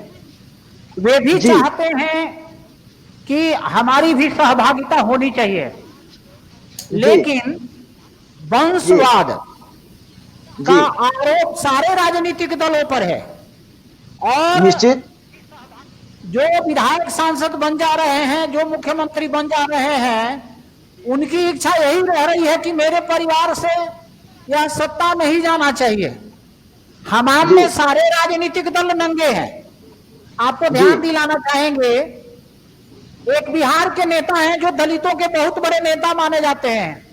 उन्होंने कहा था मैं उस घर में दिया जलाने चला हूं जिस घर में सदियों से अंधेरा है। अंधेरा रहा। जिनके घर के लिए वो चिराग जलाने चले थे वो चिराग नहीं जल पाया। जला कहां? तो अपने बेटा का नाम उन्होंने चिराग रख दिया। वंशवाद वह पार्टी जो है आज भी जो है अपने परिवार से बाहर नहीं निकल पाया। यहां तक कि दामाद पर भी भरोसा नहीं रहा। राष्ट्रीय जनता दल का भी यही स्थिति है। राष्ट्रीय जनता दल पर तो आरोप लगा, उस आरोप के आधार पर बिहार में भाजपा और जदयू आई। भाजपा भी आज उसी चंगुल में फंसता जा रहा है। उदाहरण के लिए अश्विनी चौबे जी भागलपुर सीट खाली करते हैं और उनके बेटा अर्जित वहां से चुनाव लड़ते हैं। राजनीति से आपको ठाकुर जी वो जो है भाजपा छोड़ने की स्थिति में होते हैं तो बेटा को लेकर आते हैं। इस प्रकार से मुनीलाल जी की बात करें तो सीएससी को लेकर आते हैं। तो कहीं ना कहीं सारे राजनीतिक दल वंशवाद में और वंशवाद के दलदल में फंसे हुए हैं। ऐसे परिस्थिति में आप किस प्रकार अपेक्षा करते हैं कि हम जो है सशक्त बिहार और समृद्ध बिहार का निर्माण करेंगे और अच्छे लोग राजनीति में आएंगे और फिर हम लोग उन्हीं को आ सकते हैं सूर्यदेव जी, लेकिन इसका एक ही सूत्र है, कोई दूसरा सूत्र अब नहीं बचा है। संपूर्ण समाज को इन लोगों ने ऐसे दलदल में धकेल दिया है जिससे आप उम्मीद करेंगे कि समाज बदलेगा इसलिए सत्ता बदलेगी, अब संभव नहीं है। अब तभी संभव होगा जब इस प्रकार के सोच रखने वाले वर्तमान पीढ़ी के युवा वर्ग का नई नेतृत्व के लोग जो हैं, उन लोगों को कमर कस के आपस में एक टीम के रूप में काम करना पड़ेगा और जनता को इसके लिए जागृत करना पड़ेगा। इन सत्ताधारियों का जो असली इंटरनल जो उनका बैकग्राउंड है, जिसके आधार पर राजनीति करते हैं, उनका इंटरनल जो चेहरा है जनता को बताना पड़ेगा, तब जनता पहले समझेगी और उसके बाद आप इस प्रकार के लोगों को संगठित होकर एक नए नेतृत्व के रूप में उभरना पड़ेगा। इनके भरोसे संभव नहीं है। इनके भरोसे संभव होता तो जिस भारतीय जनता पार्टी ने वर्षों तक कांग्रेस के वंशवाद का विरोध करती रही, यहां तक कि उसी बीमारी से स्वयं ग्रसित हो गई। और यही नहीं, भारतीय जनता पार्टी के कई ऐसे नेता जो अपने बेटा को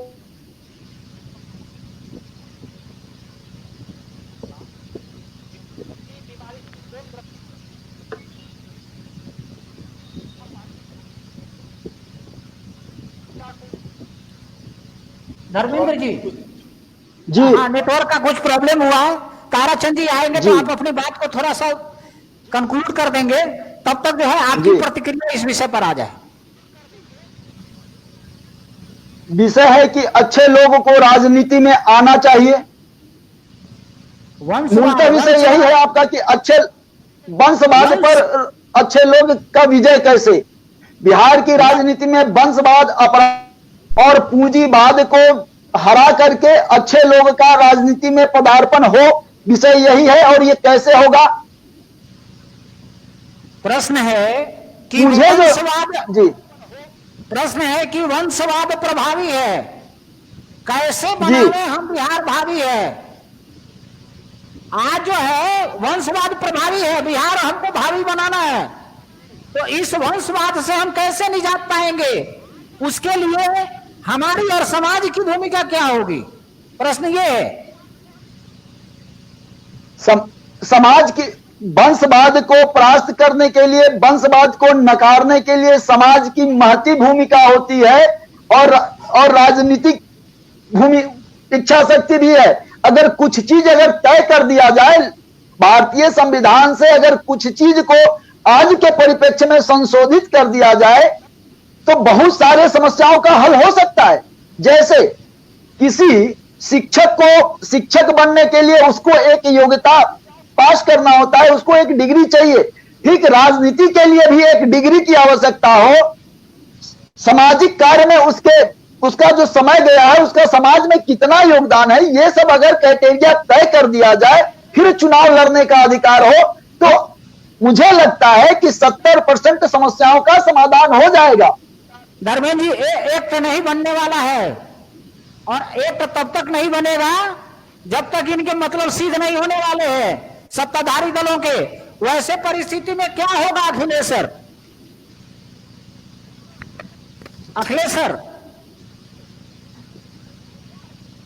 आप अगर ऐसा अखिलेश जी एक मिनट, अखिलेश जी एक मिनट।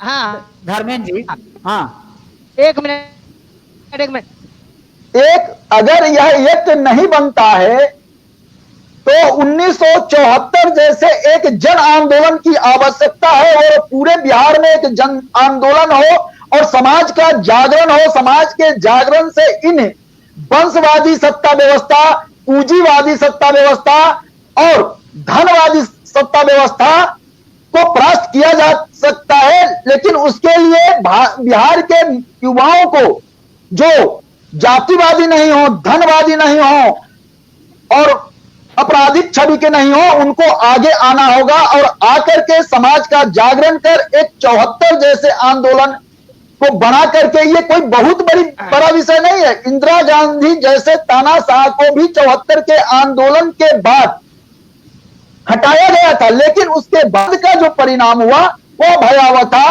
आपके ध्यान में होगा कि वामपंथ और दक्षिण पंथ और बीच वाले लोग मिलकर सत्ता बनाए और सत्ता में सरकार बनाए, लेकिन कुछ दिन के बाद वह जनता पार्टी की सरकार गिर गई थी और फिर अपनी डफली सब लोग अलग अलग बजाने लगे। परिणाम स्वरूप कांग्रेस की सरकार दोबारा आई और उस समय स्वार्थ हावी हो गया था।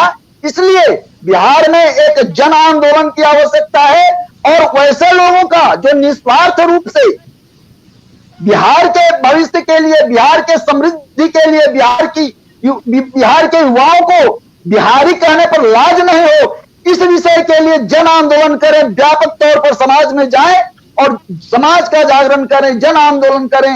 ये सारे जो दिलगोजे हैं वो सब समाप्त हो जाएंगे। अखिलेश सर। धर्मेंद्र जी, बिहार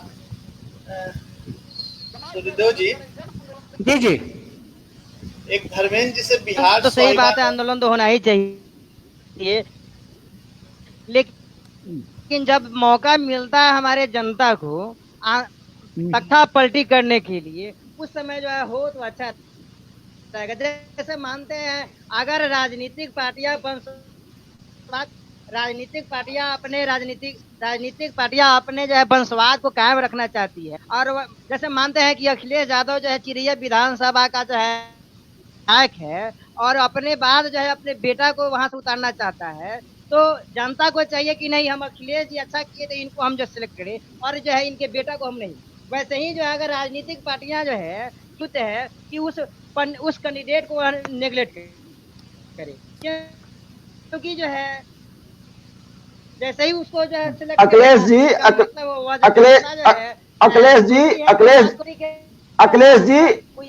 जी ये बिहार की भूमि जो है, धर्मेंद्र जी विषय आने दीजिए, वहां से भेजे। इस तरह से जो है हो सकता है कि वंशवाद खत्म हो। एक मिनट, अगर कोई अपराधी एक मिनट अगर कोई राजनीतिक जो है अखिलेश बाबू आपका मंतव्य हम समझ रहे हैं कि आप अगर जो है जनता अगर चाहे बहुत अच्छा आपने काम किया तो जनता दोबारा फिर आपको चुने, यही कहना चाहते हैं ना? यानी आप अच्छा काम किए, कोई जैसे यदि कोई है विधायक और अच्छा काम किया तो जनता को फिर उसको चुनना चाहिए ना। खत्म होगा, इस तरह से वंशवाद खत्म होगी, बातें खत्म होगी। इस तरह मानते हैं सर, राजनीति और सत्ता के लिए भी आयु सीमा निर्धारित होनी चाहिए। धर्मेंद्र जी विषय आने दीजिए। हाँ, तो उसको चुनना, वही तो हम कर रहे हैं, लेकिन वंशवाद को हम कर रहे हैं कि जो है मानते हैं अखिलेश यादव जो आरजेडी का प्रचार पहले से हुआ करता है और उसके बाद जो है वही नहीं पहले अगर हाँ ताराचंद जी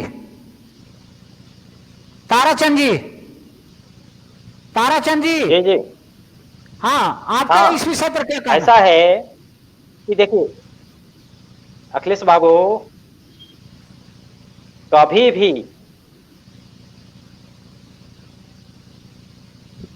भी एकांगी विचार से व्यवस्थाएं नहीं बदलती है और समाज नहीं सुधरता है।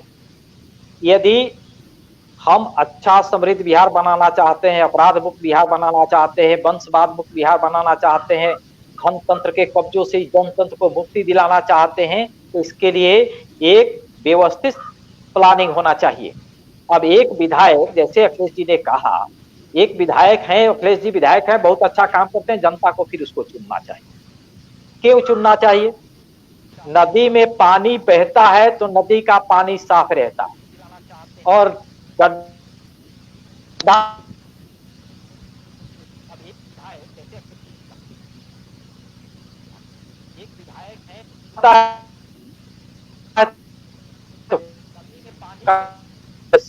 है तो हर परिस्थिति में राजनीतिक दलों धर्मेंद्र जी एक प्रश्न है सूर्यदेव जी। धर्मेंद्र जी के लिए ही है। बिहार स्वाभिमान आंदोलन एक प्रश्न जानना चाहता है धर्मेंद्र जी से। जी जी जी स्वागत। दल बदलू पे अपना कुछ विचार व्यक्त कर सकते हैं क्या आप, जिससे आज के युवा और आज के जो युवा पीढ़ी जो राजनीति में है एक अनदेखी कर दी गई है राजनीति में युवाओं को, उसमें अगर कुछ आप ध्यान दे सके, दल बदलुओं पे कुछ आप ध्यान आकर्षित कर सके तो रिक्वेस्ट है आपसे। जी ये प्रश्न किनका आप बता सकते हैं ना? बिहार स्वाभिमान आंदोलन ये प्रश्न आपसे पूछना चाहता है। जी निश्चित रूप से, जी निश्चित रूप से ये जो दल बदल का जो नियम है यह क्या है, क्योंकि आज कोई भी पार्टी कैडर बेस पार्टी नहीं रही। आज जो भी पार्टियां हैं वह मास बेस बनना चाहती है। आप किसी भी, चाहे वो भारतीय जनता पार्टी हो या फिर वामपंथ हो, बाकी पार्टियां कैडर बेस है ही नहीं। वो तो एक भीड़ है, भीड़ आएगी भीड़ जाएगी, लेकिन मूलतः बिहार में दो पार्टियां कैडर बेस है, एक भारतीय जनता पार्टी, दूसरा वामपंथ। तो आज वामपंथ और भारतीय जनता पार्टी यानी दक्षिण पंथ, ये आज कैडर बेस पार्टियां नहीं है। आप बहुत अच्छे हैं, आप काम कर रहे हैं, लेकिन लगातार रहेंगे तो आप भी बिगड़ जाएंगे। इसलिए जनप्रतिनिधियों का कार्यकाल भी 2 टर्म से अधिक नहीं होना चाहिए। आप अपने क्षेत्र में उदाहरण भी देखें, बिहार के कई ऐसे राजनेता हैं, कालखंड में जब सत्ता संभाले थे बिहार का, तब बिहार को जिस दिशा में ले जाना चाहिए था पहल उस पर किए थे, लेकिन दोबारा आने के बाद उन्होंने उसी रास्ता पर चलना शुरू किया। सत्ता का अहंकार हो गया। इसीलिए किसी भी सत्ताधारी व्यक्ति के लिए बार बार सत्ता में बने रहना भी अच्छा प्रदेश के देश के हित में नहीं होता है। इसलिए इसमें कार्यकाल का निर्धारण भी महत्वपूर्ण है। जैसे आज के हैं, मरने के दिन तक है, अब वो जब मर जाएंगे तो उनका बेटा हो जाएगा उत्तराधिकारी। धर्मेंद्र जी आपने कहा है कि 2 कैडर बेस्ड पार्टी है, भारतीय जनता पार्टी और वामपंथ। जी जी जी वामपंथ में किसी भी दल के दूसरे व्यक्ति को जाते हुए हमने नहीं देखा है, लेकिन आप जिस भारतीय जनता पार्टी का हवाला दे रहे हैं, मैं आपको थोड़ा सा पिछले दिनों की बात याद दिलाना चाहूंगा। खगड़िया जिला से उस समय के माननीय सांसद श्री शकुनी चौधरी जी के बेटा सम्राट चौधरी जी संभवतः परबत्ता सीट से चुनाव जीत कर आए थे, और भारतीय जनता पार्टी ने पानी पी पी करके जो है गाली देने का काम किया था कि उनका उम्र 25 साल नहीं है। गलत पत्र दायर करते हुए उनका चुनाव विधानसभा में हुआ है, और उसके कारण जो है अंततोगत्वा सम्राट चौधरी की विधानसभा की सदस्यता चली जाती है, और फिर उसी सम्राट चौधरी को अभी जो है एमएलसी का चुनाव होता है, उसमें जो है भारतीय जनता पार्टी कैंडिडेट बनाती है। आप किस चरित्र की बात करते हैं? अगर भारतीय जनता पार्टी का जी मैं उन्हीं विषय पर आ रहा हूं। मैं उन्हीं विषय पर कि ऐसा माना जाता था, लेकिन जब से लोगों का जाना हुआ और भारतीय जनता पार्टी जो है कैडर बेस छोड़ करके मास बेस पार्टी बनने के होड़ में आ गई, तब यह क्षरण हुआ। क्योंकि आज भारतीय जनता पार्टी एना केना प्रकारे ना सत्ता में आना चाहती है। उस सारी नैतिकता के, जो अटल जी के समय नैतिकता की बात होती थी, जिस एकात्म मानववाद के विचारों पर भारतीय जनता पार्टी की स्थापना हुई थी, वो सब पीछे की बात हो गई। भारतीय जनता पार्टी के लिए आज सिर्फ एक ही विचारधारा है, वो सत्ता। और प्रश्न मुझसे पूछा गया था कि दल बदलू तो भारतीय जनता पार्टी ही एक ऐसी पार्टी है जिसमें दल बदलुओं की संख्या ज्यादा है। अभी जैसे उदाहरण के स्वरूप पर हम उदित राज को ले सकते हैं। यही भारतीय जनता पार्टी कांग्रेस से ला करके उदित राज को सांसद बनाती है, और फिर उदित राज वापस जाने के बाद उसी विचारधारा को गाली देते हैं। तो ऐसे बहुत सारे लोग जब दूसरे विचारधारा के लोग को आप अपने पार्टी जिनकी विचारधारा की कोई विविधता नहीं है, विचारधारा का क्षरण है, सिर्फ उनके लिए सत्ता ही है, तो ऐसे लोगों को सत्ता सिर्फ सीट के लिए और उनके पैसा, जात और वंश के आधार पर जब किसी राजनीतिक पार्टी में लाएंगे तो दल बदलुओं की संख्या बढ़ेगी और राजनीति की नैतिक पतन होगी, मेरा ऐसा मानना है। इसलिए सभी पार्टियों के लिए, सभी राजनीतिक पार्टियों के लिए जो उनकी विचारधारा है, चाहे वो दक्षिण पंथ हो, वाम पंथ हो, समाजवाद हो, साम्यवाद हो, जो भी हो,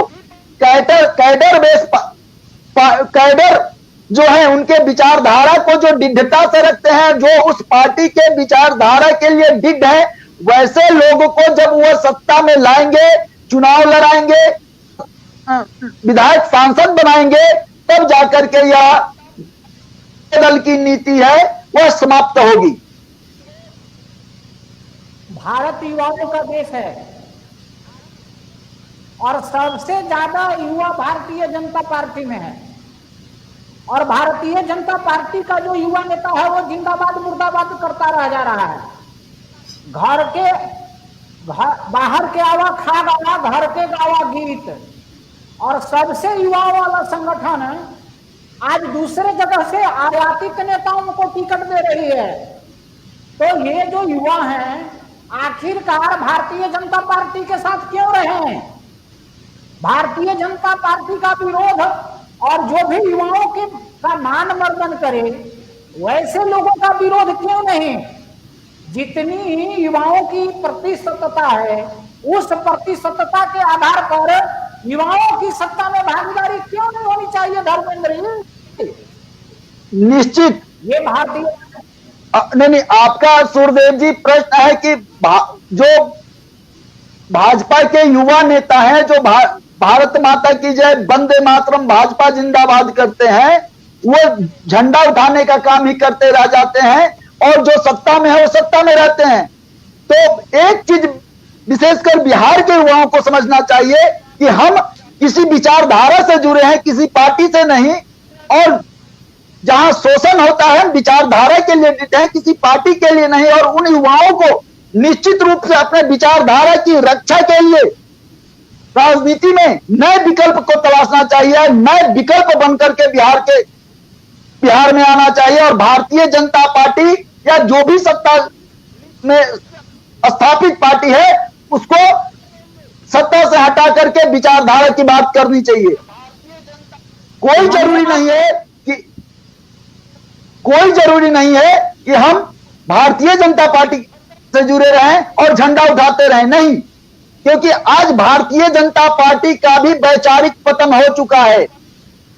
भारतीय और जो भी विचारधारा की बात होती है वो भारतीय जनता पार्टी से या जदयू से बिहार के विकास की बात नहीं हो सकती। बिहार के विकास के लिए नए विकल्प की आवश्यकता है। इसलिए बिहार के युवाओं को आगे आना होगा, जो वैचारिक रूप से डिट हो और वो सिर्फ अपना नहीं सोचे, वो बिहार की बात सोचे, वो 12 करोड़ जनता की बात सोचे, वो सत्ता की बात नहीं सोचे। आज ऐसे युवाओं को आना होगा। सत्ता परिवर्तन से ही व्यवस्था परिवर्तन है। जब तक सत्ता में नौजवान नहीं आएंगे व्यवस्था परिवर्तन नहीं होने वाला है, क्योंकि बूढ़ों ने, इन वृद्ध अवस्था में चले जाने वाले लोगों ने बिहार को नए रूप से सोचने का काम छोड़ दिया है। ऐसे परिस्थिति में युवाओं की भूमिका धर्मेंद्र जी क्या बनती है? निश्चित रूप से बिहार के युवाओं को राजनीति में आकर के एक राजनीतिक संरचना खड़ा करके, एक राजनीतिक दल की संरचना खड़ा करके राजनीति में जाना चाहिए, संघर्ष करना चाहिए और सत्ता परिवर्तन करके फिर समृद्ध बिहार, खुशहाल बिहार, रोजगार युक्त बिहार, समरस बिहार की स्थापना के लिए बिहार के युवाओं को आगे आना चाहिए। अखिलेश सर, आपका क्या मंतव्य है? अखिलेश सर मेरी आवाज आप तक जा रही है? अखिलेश सर, ना सही बात है। आप जो है जब तक हमारे बिहार के नौजवान और हाँ, जब तक हमारे बिहार के नौजवान और हमारे नौजवान के अभिभावक यह नहीं सोचेंगे कि जो है समाज में हमारे बच्चे आगे जाए, वह जो है पढ़ लिख कर तो जो है मानते हैं कि वकील बन सकता है, डॉक्टर इंजीनियर बन सकता है, लेकिन समाज सुधारक नहीं बन सकता है। अगर यह जो है हमारे अभिभावक सोचते रहे तो शायद हमारा समाज कभी नहीं सुधरेगा। लेकिन ये कहावत है और सब हमको लगता है कि अब इतना बताएंगे, याद नहीं आ रहा है, इतिहास से जो प्रोफेसर होंगे या जो जानकार होंगे बता देंगे। कहावत है कि अगर समाज को बदलना है तो समाज के अगुआ का कार्य जो है हमारे नौजुवक को ही करना होगा। यानी समाज में जब तक जो है नौजवान अपने जो है समाज के बदलाव का भार अपने कंधा पर लेकर आगे नहीं बढ़ेगा, तब तक समाज नहीं बदलेगा। और यह तभी संभव है जब वह राजनीति क्षेत्र में बिना जो है कुछ सोचे समझे, यह नहीं समझे कि हमको यहाँ से जो कुछ इनकम चाहिए, यहाँ से हमको यहाँ से कुछ लाभ चाहिए, या हमको यहाँ से द्वेषता है, सभी को भुलाकर समाज को आगे ले जाने के लिए हमारे नौजवान को आगे आना होगा, तभी हमारा समाज सुधरेगा। जब समाज सुधरेगा तब हमारा जो है राजनीतिक परिवेश सुधरेगा, और राजनीतिक परिवेश तब जो है इस वंशवाद से, राजनीतिक अपराधीकरण से, या जातिवाद से, या पूंजीपति से खत्म नहीं होगा। इसके लिए एक ही जो है सबसे बड़ा कदम है कि नौजवान को आगे आना होगा। उसको जो है यह सोचना होगा कि नहीं मेरे आगे नहीं यह भारतीय जनता पार्टी है, नहीं मेरे आगे आरजेडी है, नहीं कांग्रेस है, नहीं यह साम्यवाद है, नहीं यह समाजवाद है, नहीं यह कट्टरपंथी है, नहीं वामपंथी। उसके सामने सिर्फ एक ही है कि समाज को किस तरह से जो है इन जो है चारों हमारे जो है को हम कह सकते हैं वैश्विक महामारी से भी जो है चारों कोरोना से भी बढ़कर जो है महामारी है, इससे जो है निजात दिलाने के लिए हमारे नौजवान को आगे आना होगा। और जब तक नौजवान आगे नहीं आएंगे तब तक कुछ नहीं होगा। हाँ सुरदेव भाई, नौजवानों को आगे आना चाहिए। बिहार स्वाभिमान आंदोलन भी एक प्रयास कर रहा है, बिहार स्वाभिमान आंदोलन भी एक प्रयास कर रहा है। चारों जो है वैश्विक महामारी जो हाँ नौजवान को ही आगे आना होगा इस चारों वैश्विक महामारी से जो है निजात दिलाने के लिए। यह चारों जो है हमारे समाज में वैश्विक महामारी कोरोना से बढ़कर जो है यह चारों महामारी है। तो इस प्रकार से अखिलेश जी ने कहा कि यह कोरोना से भी बड़ा महामारी है, और इस महामारी से निजात के लिए युवाओं की भी भूमिका बनती है। बिहार स्वाभिमान आंदोलन भी समाज के सतत जागरण के लिए कटिबद्ध है, प्रतिबद्ध है, और दिन रात मेहनत कर रहा है। मैं भी चाहूंगा कि हमारे जो अतिथि आए हैं समाज के जागरण के लिए, अपने अपने क्षेत्रों में किस प्रकार से समाज के युवाओं का जागरण करेंगे और समाज के युवाओं को जागृत करने का काम करेंगे, इस विषय पर थोड़ा सा आप सभी लोगों का मार्गदर्शन हो कि अपने अपने क्षेत्रों में किस किस प्रकार से आप युवाओं का उत्साहवर्धन और उनको जोड़ने का काम करेंगे। धर्मेंद्र जी। निश्चित रूप से आज जो भी हैं, मैं अपने क्षेत्र में, मैंने अपने लिए जो क्षेत्र चुना है उस क्षेत्र में मैं जागरण का काम कर रहा हूं, और समृद्ध समाज की स्थापना के लिए मैं जो कर सकता हूं, मेरी जितनी योग्यता है, मेरी जितनी क्षमता है, मैं उसके लिए काम कर रहा हूं। और मैं मूलतः जनजातीय क्षेत्र में, वनवासियों के क्षेत्र में काम कर रहा हूं, और वो भक्त बने, वो राष्ट्र भक्त बने, वो विदेशियों के चंगुल में ना फंसे, इसलिए सतत उनके बीच में जाकर के मैं काम कर रहा हूं। अखिलेश सर, और मैं किसी बैनर के तले नहीं जा रहा हूं। यदि मेरा जो है जी अखिलेश सर, हाँ मैं जी। अपने चिरैया प्रखंड और हमारे सिकराना अनुमंडल के सारे जितने भी हमारे संपर्क के लोग हैं यह जानते हैं कि सबसे पहला मेरा काम है कि भारत देश के जो संविधान है उस संविधान के तहत हमारे मौलिक अधिकार हैं, मौलिक कर्तव्य हैं, यह हम अपने जो है नौजवान साथियों को बताते हैं कि भाई हमारे संविधान में मौलिक अधिकार और मौलिक कर्तव्य आप जानिए। जब तक आप अपने जो है मौलिक कर्तव्य और मौलिक अधिकार नहीं जानिएगा, तब तक जो है समाज के लिए कुछ नहीं कर पाइए। हो सकता है कि आपके जो अधिकार है, आपके अधिकार का हनन हो रहा हो, आपके जो कर्तव्य है, आप कर्तव्य को निभा नहीं रहे हैं, तो जो हो सकता है कि जो है आपसे रिश्वत मांगा जा रहा हो किसी चीज के लिए। जैसे मानते हैं कि आप आवासीय बनवाने जा रहे हैं, आपसे जो है कुछ लिया जा रहा हो, तो उसका जो है खुलकर विरोध करिए। मानते हैं अखिलेश यादव जाते हैं आवासीय बनवाने और देख रहे हैं कि जो है वहाँ पर छात्र लाइन में लगे हुए हैं, छात्रों से 50-50 रुपया लेकर आवासीय बनवाया जा रहा है और जो नहीं दे रहे हैं उससे जो है टाल दिया जा रहा है। तो वहाँ पर मेरा कर्तव्य बनता है कि उन बच्चों को जागृत करे कि नहीं भाई, यहाँ पर आपके अधिकार का हनन हो रहा है, आप जागिए। और जब वहाँ से जो है शुरुआत करेगा, यानी जो है वहाँ से जो है उस भ्रष्ट पदाधिकारी, भ्रष्ट कर्मचारी के खिलाफ आवाज उठाएगा, तो मेरे समझ से जो है यह आंदोलन दूर तक पहुंचेगा। और यह जब छात्रों का आंदोलन होगा, यही छात्र आंदोलन आगे चलकर जो है नौजवानों में जाएगा, यही नौजवानों का आंदोलन जो हमारे समाज में जाएगा, और यही समाज का आंदोलन जो है राजनीतिक परिवर्तन को जो है लाने का। और इस तरह से हम इस रास्ते पर जो है चल दिए। अमित जी, कोई और प्रश्न है दर्शकों का? मेरा अपना जो है हाँ, मेरा अपना जो है एक ही जो है ख्याल है कि मैं चिरैया और पताही 2 ब्लॉक और ढाका यानी सिकराना अनुमंडल को हम रिश्वतखोरी, कमीशनखोरी और जो है मैंने भ्रष्टाचार से मुक्त समाज बनाने के लिए कदम रख दिया हूँ और इस पर हम अपना पहल कर रहा हूँ, आगे बढ़ रहा हूँ। बाकी आप लोगों का सहयोग चाहिए।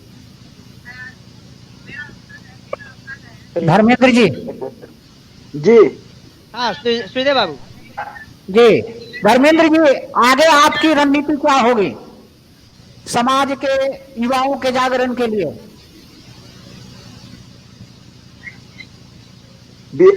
मूलतः बिहार में युवाओं के बीच में जाकर के सत्ता में जो दोष है, सत्ता में जो क्षरण हुआ है, उन विषयों को रख करके युवाओं को आगे आने के लिए प्रेरित करना, यह मेरी रणनीति होगी। और पुनः नए विकल्प की तलाश बिहार में हो, ऐसी मेरी रणनीति होगी, ऐसी मेरी योजना होगी। तो ये थे आज के हमारे माननीय अतिथिगण, प्रोफेसर ताराचंद प्रसाद बगहा से, वरीय अधिवक्ता अखिलेश यादव मोतिहारी से, समाज सेवी श्री धर्मेंद्र भारद्वाज जी मुजफ्फरपुर से, जिन लोगों ने जातिवादी, वंशवादी, अपराधी और धनपतियों के चंगुल में फंसी बिहार की राजनीति को मुक्त करने हेतु इन लोगों ने कहा है कि आवश्यकता इस बात की है कि इन चारों चंडाल चौकड़ी से बिहार की राजनीति को अलग थलग किया जाए और इस आंदोलन में युवाओं की महती भूमिका बनती है। और भारतीय जनता पार्टी, जदयू और राष्ट्रीय जनता दल वगैरह सहित सत्ताधारी दलों को हम लोग सबक सिखाएंगे। और तीसरे मोर्चे यानी युवाओं के सहभागिता के आधार पर हम नए बिहार, समृद्ध बिहार, सशक्त बिहार और गौरवशाली बिहार के निर्माण की दिशा में हम एक पहल करेंगे। सूर्यदेव जी, सारी बातों के साथ सूर्यदेव जी सुन पा रहे हैं क्या? एक सवाल है दिवाकर मिश्रा जी का। जी जी जी जी। एक सवाल है दिवाकर मिश्रा जी का, मुझे लगता है इसका सटीक जवाब धर्मेंद्र भारद्वाज जी दे पाएंगे। ये लिखते हैं कि सुशील मोदी सेवाओं को जारी रखने के लिए कृपया अपना अकाउंट रिचार्ज करें सर। जी हाँ, ये लिखते हैं हेलो, सुशील मोदी ने अभिमान, अहंकार और समता लोलुपता में लोलुपता में बिहार बीजेपी के युवा नेताओं के भविष्य को अपने पद से दलित करके रखा है। क्या धर्मेंद्र भारद्वाज जी ये बात सही है? निश्चित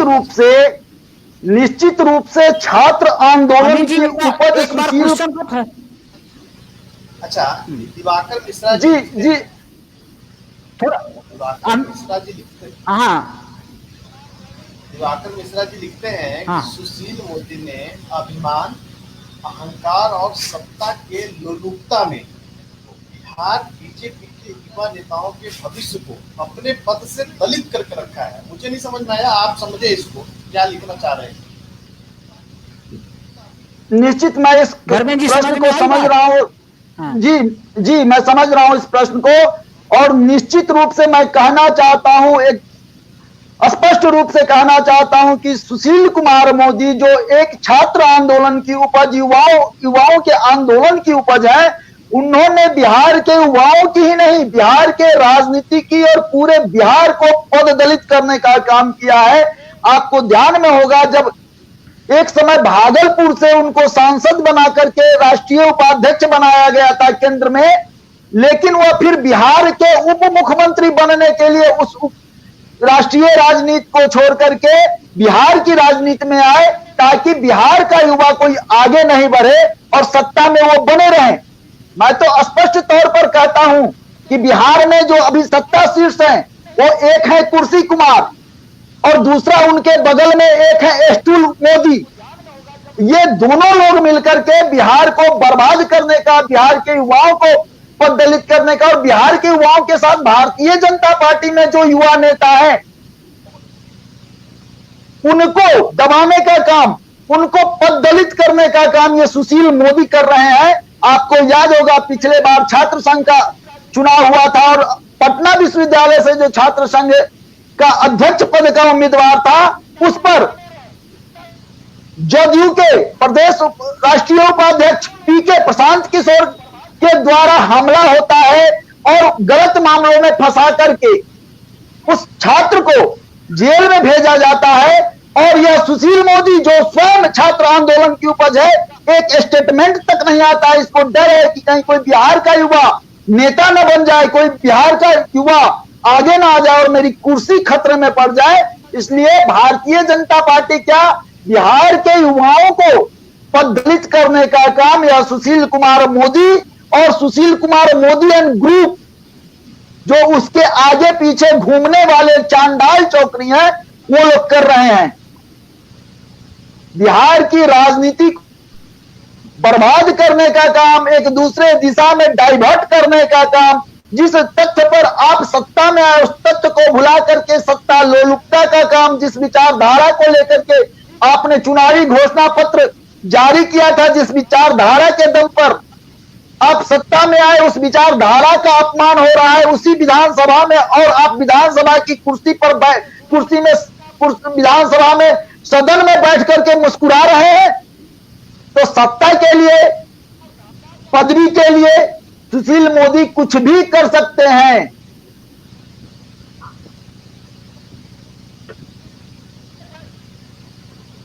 सूर्यदेव जी,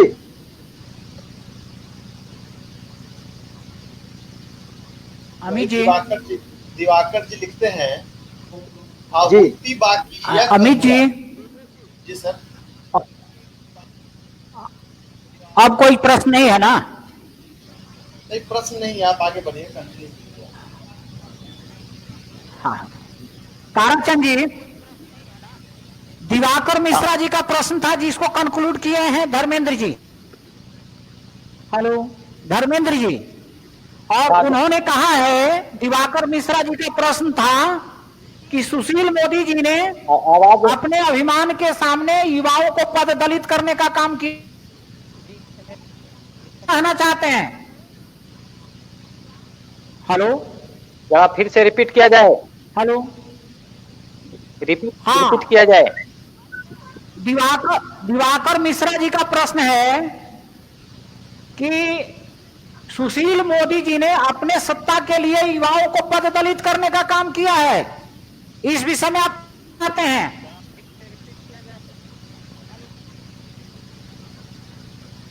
अभी अमित जी लग रहा है कि आवाज नहीं जा पा रही है। हेलो, नेटवर्क नहीं आ रहा है। हाँ, और इसी के साथ आगे भी यही एपिसोड चलता रहेगा। आज का यह एपिसोड यहीं पर जो समाप्त किया जाता है।